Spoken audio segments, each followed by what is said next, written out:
Hello, welcome to the next video of Ureshino opening. Today we're gonna enter chapter number 2, where our opponent will be targeting an edge attack against us. So we arrived at this position as before, but the enemy doesn't move back the rook and they extend the edge pawn first. We will continue naturally. And here they're gonna play pawn 9-5. So clearly they're going for the edge. We have to be aware that if we were to defend the edge with a pawn push, it wouldn't matter anyway, because they can move the rook back and attack. So it is an important first step that if your opponent is targeting an edge attack, do not try to defend it. This move actually speeds them up. So we patiently wait. And here we're gonna go with a similar tactic that we've done before. We're gonna give away a free pawn and develop naturally. Now if you notice, your opponent will have 2 pawns in hand. That means they have more than enough material to try something, and they're gonna try to attack on the edge. We take it and then pawn drop into focal point. 9-7 will continue. It's important to notice that if we take this pawn, they are able to drop the second pawn behind, and notice this is undefendable, tucking right behind our back. Yeah.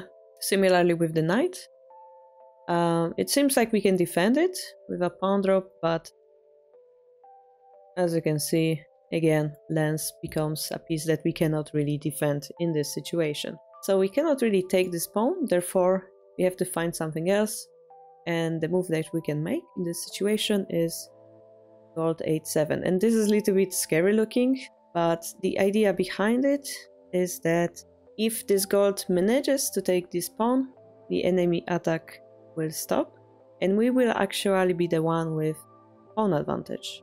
Yeah, we will have 2 pawns in hand, giving us 1 pawn advantage.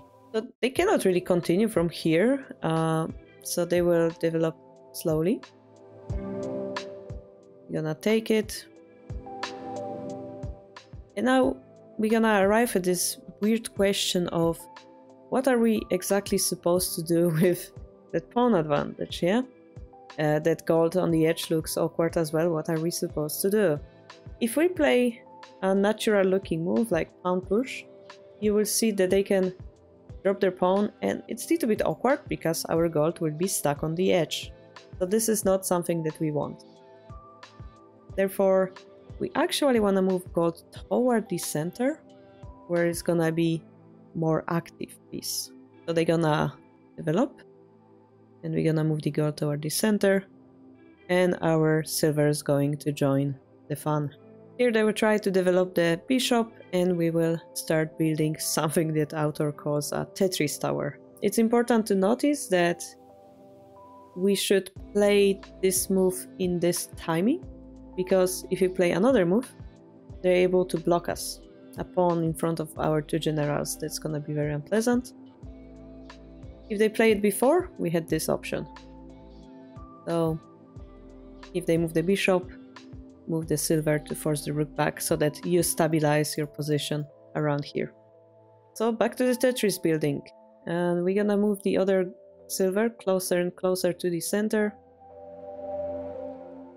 and you can see that it also reaches the 5th row.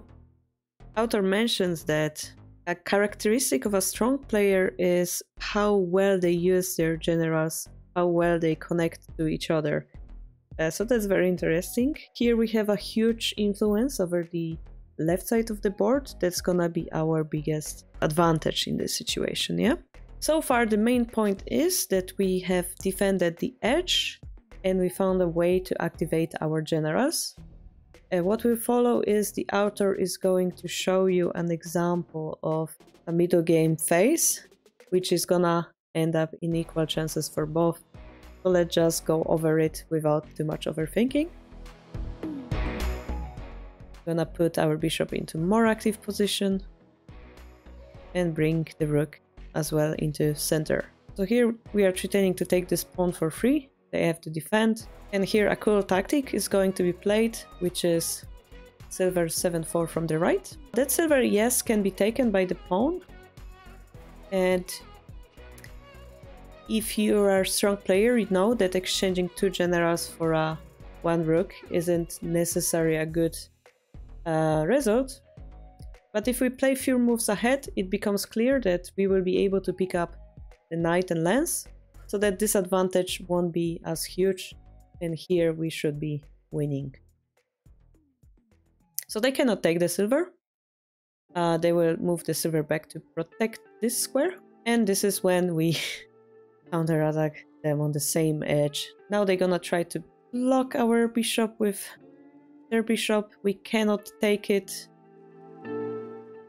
I mean, there is this crazy variation here where we take the bishop, but this time 2-piece for 1 bishop exchange is going to benefit our enemy. So if there's anything that you should learn from middle game from this video, 2-piece for 1 is one of the advantages you can have in the middle game. Yeah, 2 generals for 1 bishop or 2 generals for 1 rook. So try to get it or try to avoid it yourself. Yeah, in this case, yeah, once more, it's gonna be not beneficial to us.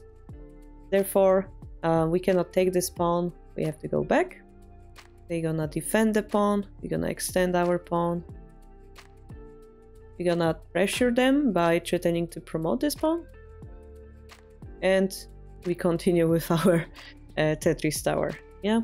So here slowly we'll arrive at this point of the game where we should realize that they have no move actually to start attacking us.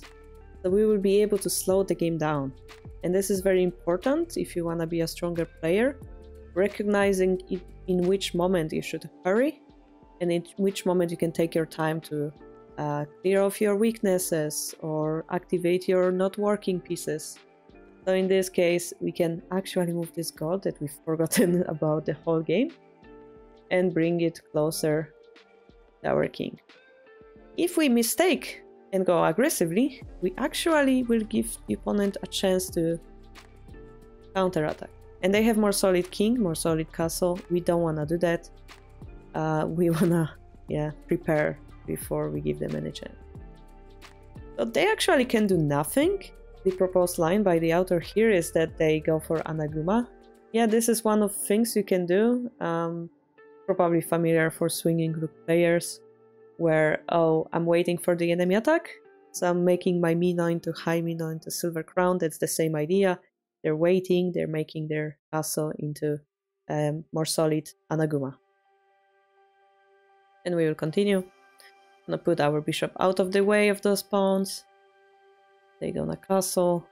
We're gonna push the edge pawn, yeah. Something like this. And we arrive at a very difficult position that is judged to be equal. The theme of this position is difficult to explain in English, but it's gonna be the solidness of the Anaguma versus the thickness of our shape. So I would translate it rather to our influence over the board versus the solid castle of the enemy.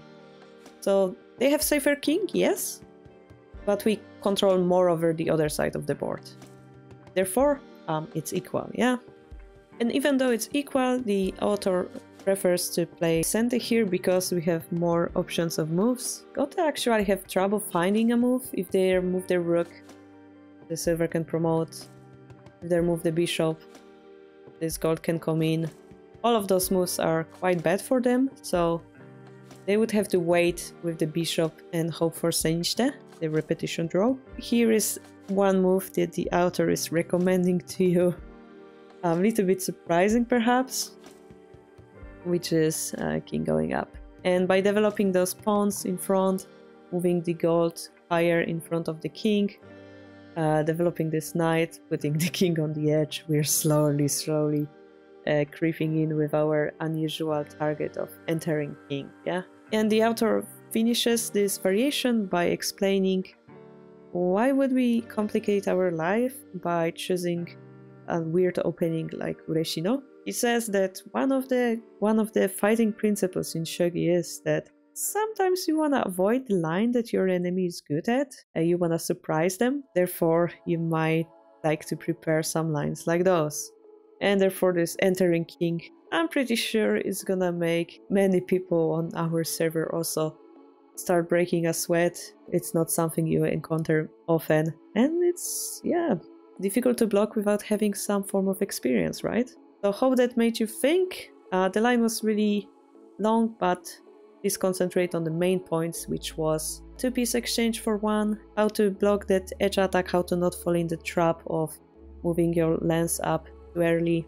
And please remember that, yeah, the general weakness, general influence is also a very powerful weapon to have against solid castles like Anaguma. And I will see you next week in the next video. Bye bye.